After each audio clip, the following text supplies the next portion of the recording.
Good morning, Trump's family. Welcome back to my channel. Merry Christmas, everyone. All the best things will come to you and your family. Let's get into the news this Sunday morning.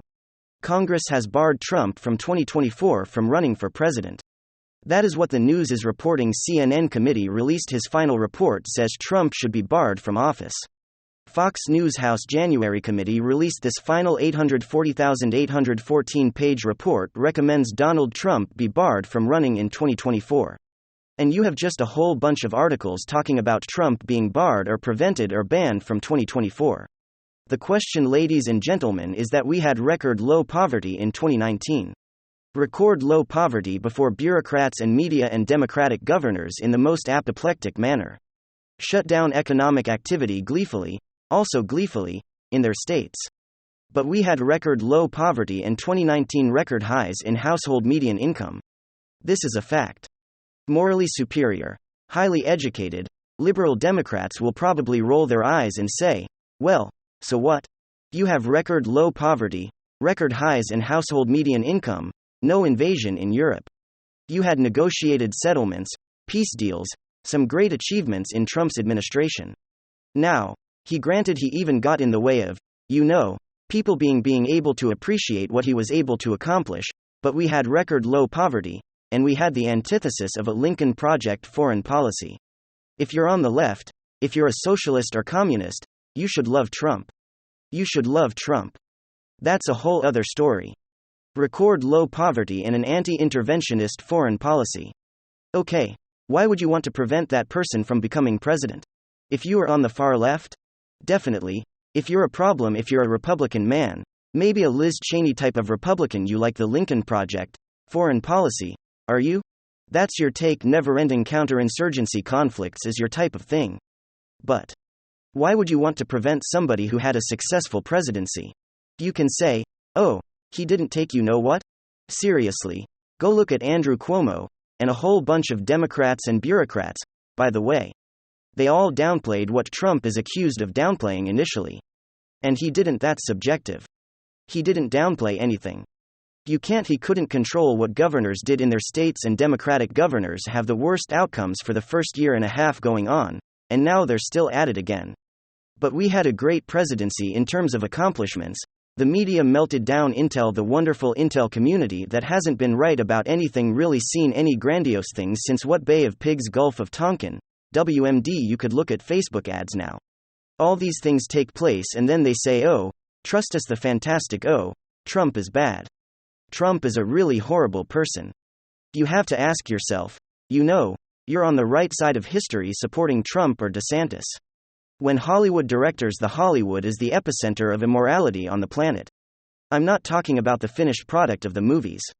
I'm not talking about some really wonderful. The majority of Hollywood has wonderful, good, hard-working people.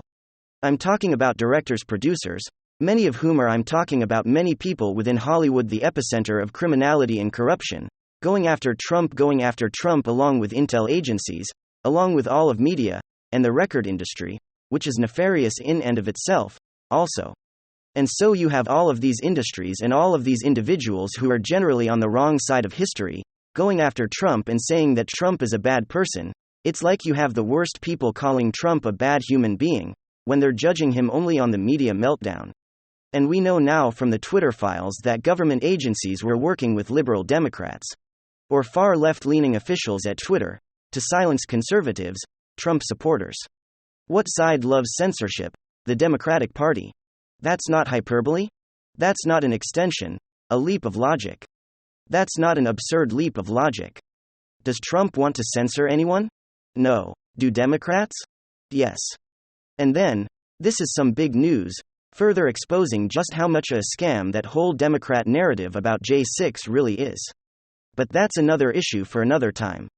The point is they just go on and on beating the dead horse of January 6th, because they have absolutely nothing else. Meanwhile, we continue to stack up more and more receipts, evidence, examples of leftist extremism operating in plain view, and today at the Post-Millennial they have an expose day led by journalist Andy Ngo showing just how blatant and right in the open leftist extremism really is. And so it's yet again another example to add to the list, a list that continues to grow longer and longer and longer. But here we go. Another example of leftist extremism and leftist calls and threats to violence. All right, folks. So take a look at this. Do I support violence? Yes. Journalist outed as Antifa member reaffirms commitment to political violence. The particular individual and left-wing journalist who created the bloodthirsty Colorado Springs Antifa Twitter account has doubled down on the calls for violence and doxing. After the post-millennials Andy Ngo identified Beetle as the creator of the Antifa account, which was banned last week by Elon Musk's Twitter, the activists locked their personal account. However, Beetle went back into public mode as of Wednesday in order to call for violence once again, and releases expose breaking at CLS anti-fascists. The Colorado Springs Cells Vantifa has been suspended on Twitter. The account has operated for years, instructing comrades to assault people and directing members to get the home addresses, phone numbers of targets. It had 15,000 followers. Here are some of the examples. Why hasn't anyone smashed his gaming camera yet? She is producing some of the most reckless riot footage we have seen. Anyone criticizing her for being the eyes and ears of the pigs are getting banned. Here's another tweet. A nationwide recall has been issued on all transphobes' teeth. It's up to each and every one of us to help out where we can. Just stunningly tolerant individual. This is the individual who was running that account, that Antifa account, issuing constant calls to violence and calls for doxing political opponents. This individual, Heidi Beetle, then confirmed publicly that Andy Ngo was right. And she was in fact the individual behind the CLS Antifa account. So I guess it is time to come clean. They're kind of right. You know what they say about broken clocks. I did start the CLS Antifa account and the blog. I did my part to stem the rising tide of fascism, but I have been retired for a while now. I think a big part of my gravitating toward Antifa was a substitute for the Russian excitement of being in the army. Pretty much everything we did was heavily influenced by small unit tactics and Ranger handbook stuff. It was fun to be a part of a team and have shut up again. And of course, with my background, I had a real low tolerance for the right's use of faux military aesthetic. Not exactly sure where she gets that from, maybe some of the Fed groups, but anyways. The militia posers and plate carriers hiding behind rows of cops, they ain't as tough. Girl Heidi Beetle really calling out the right wing want to be militia members, cannot being real or tough enough. But anyways, a character to say the least, and an individual who confirmed that she was behind an account that was recently banned for issuing calls to violence. But of course, did Heidi Beetle learn her lesson? Well, not exactly. Here she is as she re-emerged his back onto Twitter. I am very proud of how miserable I made all those 8 holes lives, meaning individuals and groups that she identifies as far-right enemies. If I could go back in time, not only would I do it all again, but knowing what I know about January 6th, I would do it with a renewed vigor and ferocity. You can do it to form an affinity group. Docs some charts. Here is Heidi Beetle re-emerging on her Twitter account, telling her followers to quote docs some charts, and what she means by chugs is of course conservatives and right-wingers, but she continues quote, "Do I support violence? Yes. Athame remember unite the right this year as Idaho Pride Club K. Countless examples show that these people can and will harm marginalized people, and the cops in the system aren't going to stop them." Now what Heidi doesn't realize is that she basically just proved my point. The left is so desperate for examples of extremism that the only thing that she could point to is the Club Q situation, a situation where there is zero definitive proof to suggest that that incident was politically motivated or that the perpetrator was somehow a right-wing chun, to use her own language, but here she is using fringe extreme examples to make her point in the most disingenuous of fashion, as she very clearly calls for violence. Quote, "Do I support violence? Yes. Affirm. This is left-wing social media. This is what we have been speaking about for years. They continue to point the finger and say, look at the violence. Look at the calls to violence. Donald Trump issued calls to violence even though he told people to be peaceful and support law enforcement.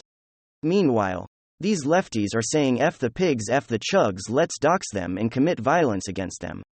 They're doing it on a constant basis, calling for violence, issuing calls to violence, riling up the mob using propaganda, fake news, distorting the facts in order to spew more hatred, more division, and create more radicalism, and it's leading to actual violence, doxing people's personal information, assaults, arson, vandalism, all the way up to politically motivated attempted homicide and homicide.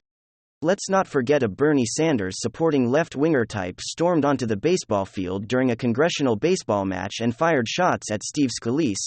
Like I always mentioned, let's not forget Mr. 100% Antifa Michael Reynal, who by the way, The left memorialized let's not forget the heinous act that he committed on the streets of Portland that horrible night. I mean, it's back-to-back for Antifa individuals in Atlanta, Georgia were just arrested on domestic terror charges for terrorizing a community, burning down people's homes, assaulting people, attempting to intimidate the public to achieve political ends. It's non-stop. I mean, that was like 3 or 4 days ago, and now we have mainstream Antifa journalists threatening violence on Twitter. It literally never ends with these completely unhinged left-boids. We have countless examples, actual receipts, and here's your left, by the way, that works in the corporate present as defended by the mainstream. Mrs. Heidi Beadle works for the Colorado Times-Recorder, and here's a statement released by their official Twitter. We stand behind Heidi Beadle's record of excellent journalism here at the COD Times-Recorder and elsewhere. We are proud to have her as a colleague and friend. #CoPolitics. Quinton Young writes, Colorado journalist Heidi Beadle has provided invaluable coverage of conspiracy theorist for right activity in the state. To get the story, she often ventures fearlessly into hostile environments and comes away with exclusive reporting. It's an inspiration. So being a violent Antifa member issuing what I can only deem as terroristic threats is somehow inspirational and invaluable, and defended by the corporate press are supposed to believe that the true threat of radicalism and extremism exists on the right. I mean, the examples that I just mentioned earlier, 2 of the most recent, there's a whole lot more than that, but we'll just those 2 examples, right? The Steve Scalise incident and the Michael Reynal incident.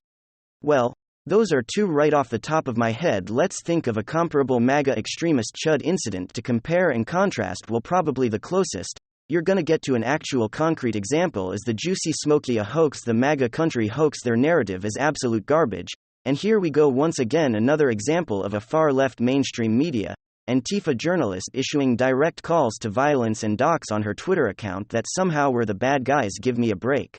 Alright, thanks for being here, folks. Please receive a big hug from all of us. Let me know down below if you like these updates.